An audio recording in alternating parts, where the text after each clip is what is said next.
Le 25e Salon du Livre d'Algérie est un événement culturel majeur. L'édition de cette année met en exergue plusieurs axes de grande importance, dont le volet mémoriel revêt une place centrale dans la préoccupation des lecteurs. Dans ce sillage, plusieurs ouvrages présentés dans les innombrables stands du salon traitent de l'histoire et de la mémoire. Les éditions ANEP ont cette année mis à l'honneur la figure de l'émir Abdelkader, personnage central des résistances populaires à la colonisation et grand homme de lettres, fondateur de l'État algérien moderne.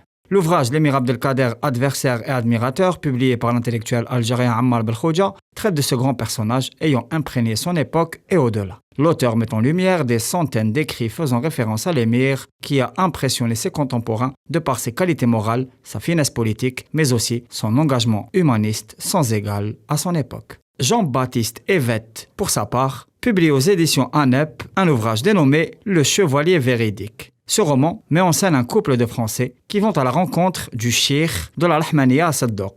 Cette institution a eu un rôle central dans la grande insurrection de 1871. Le périple raconte la rencontre d'un ancien prisonnier avec le soufisme et son univers de spiritualité, de tolérance et de volonté de connaissance ardente, mais surtout avec un chevalier véridique.